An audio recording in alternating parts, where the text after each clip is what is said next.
28 जानेवारी तो संपूर्ण महाराष्ट्रासाठी काळा दिवस ठरला. दादांचा विमान अपघातात मृत्यू झाल्याची बातमी समोर आल्याने अवघ्या काही मिनिटांच राज्य संपूर्ण सुन्न झालं. परंतु दादा जिवंत आहेत असं अनेक जणांचं मत येत आहे आणि आपलाच गुलाल म्हणत दादा आज नक्की येतील असं अनेक जण का म्हणत आहेत. आणि पुढे नक्की या घटनेत काय काय झालं, तपासात पुढे काय काय समोर आलं ते आपण आज बघणार आहोत.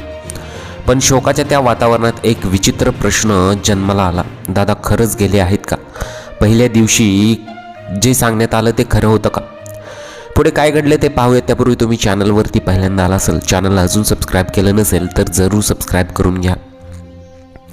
त्या दिवशी पहिल्या दिवशी सांगण्यात आलं की विमानात 6 जण होते. काही तासांनी बातमी बदलली की 5 मृतदेह सापडले. मग 6वा कोण हा प्रश्न दडपला गेला.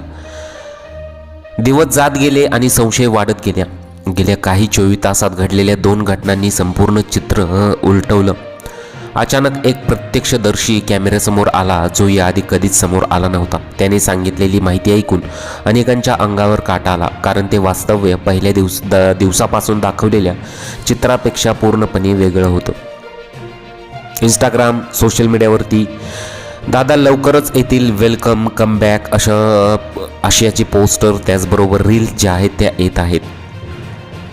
आज सकाळी ब्लॅक बॉक्सचा प्राथमिक अहवाल समोर आला आणि तेव्हापासून एक मनात प्रश्न घुमतोय. हे खरंच हा अपघात होता की दडपलेलं सत्य आहे? दादा जिवंत आहेत का? दादा परत येणार आहेत? बारामतीत आता दबक्या आवाजात पण अतिशय वेगाने चर्चा पसरू लागलेली आहेत की दादा लवकरच पत्रकार परिषद घेणार आहेत. या घटनेला 12 ते 13 दिवस उलटून गेले आहेत. दादांचा अंत्यविधी पार पडला, रक्षा विसर्जन सुद्धा झालं. सुनेत्रा वहिनींनी उपमुख्यमंत्री पदाचा कार्यभारही स्वीकारला. मग या घटनेत पुढे काय धक्कादायक सिद्ध झालेला आहे ते पहा. आमदार अमोल मिटकरींनी विचारलं की 6 प्रवासी असताना 5च मृतदेह कसे सापडले? जर विमान पूर्णपणे जळून खाक झालं तर दादांच्या हातातील घड्याळ, काही कागदपत्र कशी सुरक्षित राहिली? या प्रश्नांनी अनेकांना अस्वस्थ केलं. संजय राऊत यांचा दावा मग असा होता की दुसऱ्या दिवशी संजय राऊत यांनी दावा केला की दादांकडे सत्ताधारी नेत्यांची भ्रष्टाचाराचे पुरावे असलेल्या काही गुप्त फायली होत्या. यामुळे हा अपघात नसून घातपात नाही ना अशी शंका बळावली. 4थ्या दिवशी समोर आलेल्या यादीत स्पष्टपणे 6 नावे होती, पण मृतदेह 5च सापडले होते. वैमानिकाच्या पत्नीने दावा केला की तिचे पती जिवंत आहेत आणि दाखवले जात होते असलेले फोटो तिच्या पतीचे नाहीत. अपघाताच्या ठिकाणी सर्वात आधी पोहोचलेल्या व्यक्तीने म्हणजे तो गावचा सरपंच, त्यांनी सांगितले की विमान कोसळण्यापूर्वी अतिशय विचित्र आवाज आला. त्याने एका निळ्या पॅन्टमधील व्यक्तीला विमानातून बाहेर पडताना पाहिल्याचा दावा केला.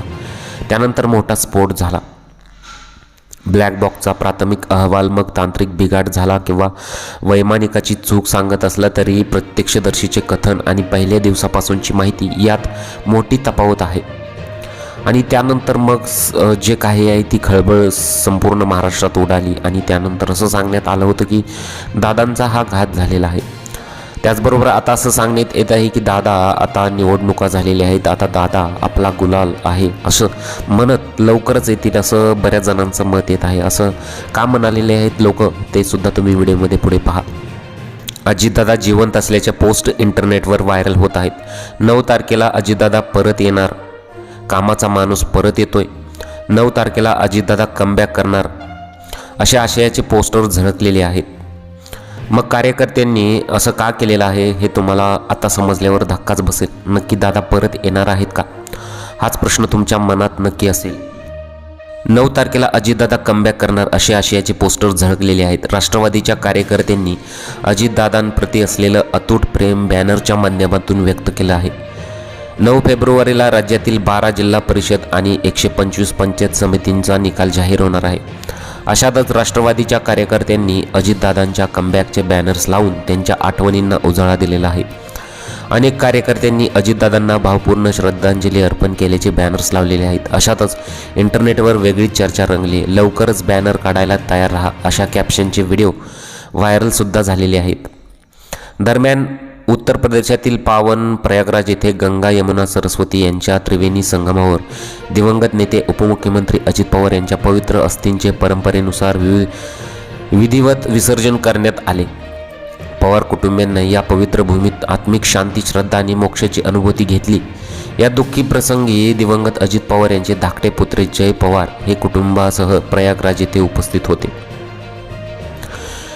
पुरोहितांच्या सानिध्यात अस्थि कलशाचे पूजन करण्यात आल्यानंतर संगमाच्या VIP घाटावर श्रद्धेने पवित्र अस्थि संगमात प्रवाहित करण्यात आलेले आहेत. आता अजित पवार हे 9 तारखेला येणार आहेत असं मग बरेच कार्यकर्ते म्हणत आहेत. आणि त्यानंतर मग संपूर्ण महाराष्ट्रात एकच खळबळ उडालेली आहे, कारण की अजितदादा हे गुलाल घेऊन लवकरच येतील अशी आशयाचे बॅनर जे आहेत, ते जे पोस्टर आहेत ते सध्या समोर येत आहेत आणि त्यानंतर सर्वत्र एकच खळबळ उडालेली आहे. मग असं कार्यकर्त्यांनी का केलेलं आहे आणि अजितदादांचा जो संशय आहे तो सुद्धा पुढे समोर आलेला आहे. आणि मग अजित पवार विमान अपघातात जो घातपाताचा संशय आहे, अमोल मिटकरींचा सुसाईड बॉम्ब व हिप्नोटिझमचा दावा आहे. मग त्यांनी असा दावा का केलेला आहे ते सुद्धा तुम्ही आता शेवटी नक्की पहा. राष्ट्रवादी काँग्रेसचे आमदार अमोल मिटकरी यांनी या प्रकरणात थेट सुसाईड बॉम्बवर आणि पायलटने संमोहन यासारखे शब्द वापरून राजकीय वर्तुळात मोठी खळबळ उडवून दिली. अमोल मिटकरी यांनी रविवारी प्रसारमाध्यमांशी बोलताना या अपघाताबाबत अनेक तांत्रिक आणि संशयास्पद बाबींवर बोट ठेवलेले आहे. राजीव गांधी यांच्या हत्येच्या संदर्भात देत मिटकरींनी शंका उपस्थित केली की अजितदादांच्या विमानात आत्मघाती बॉम्बचा वापर झाला असावा का? विमानाचे पायलट सुमित कपूर यांनी कोणी संमोहित केले होते का? किंवा त्यांना काही आमिष दाखवण्यात आले होते का, असा सवाल त्यांनी विचारला आहे. अपघाताच्या काही काळ आधीच VCR कंपनीने आपल्या प्रत्येक पायलटचा 50 कोटी रुपयांचा विमा उतरवला होता. ही बाब मिटकरींना अत्यंत संशयास्पद वाटत आहे. आणीबाणीच्या प्रसंगी पायलट मेडे कॉल देतात, मात्र या प्रकरणात तसा कोणताही कॉल दिला गेला नाही. तसेच विमानाचे टेक ऑफ घेतल्यावर पुण्याच्या दिशेने वळण शक्य असतानाही तसे का झाले नाही यावर त्यांनी प्रश्न उपस्थित केलेले आहेत. ज्या कंपनीच्या विमानाने अजित पवार प्रवास करत होते त्या VCR कंपनीवर मिटकरींनी गंभीर आरोप केलेले आहेत. हे विमान वर्षभरापासून नादुरुस्त किंवा बंदी असलेल्या स्थितीत होते. प्रवासाच्या शेवटच्या क्षणी पायलट का बदलण्यात आले? विमा उतरवण्यामागे कंपनीचा काही पूर्वनियोजित कट होता का? हा केवळ अपघात नसून एक मोठा कट असू शकतो. पायलटला हिप्नोटाईज करून हे कृत्य करायला लावले का, याचा सखोल तपास झाला पाहिजे. या प्रकरणी गूढ वाढवणारा आणखी एक गोष्ट म्हणजे रोहित पवार यांची आगामी पत्रकार परिषद. मिटकरींच्या मते 10 तारखेला होणारे या परिषदेत रोहित पवार काही महत्त्वाचे पुरावे सादर करू शकतात. दरम्यान मिटकरी यांनी मुख्यमंत्री देवेंद्र फडणवीस यांची भेट घेण्यासाठी मंगळवारची वेळ मागितली असून ते या सर्व पुराव्यांची सखोल चौकशी करण्याची मागणी करणार आहेत असं समोर आलेलं आहे. तुम्हाला याबद्दल काय वाटतं? तुमच्या प्रतिक्रिया जरूर कळवा.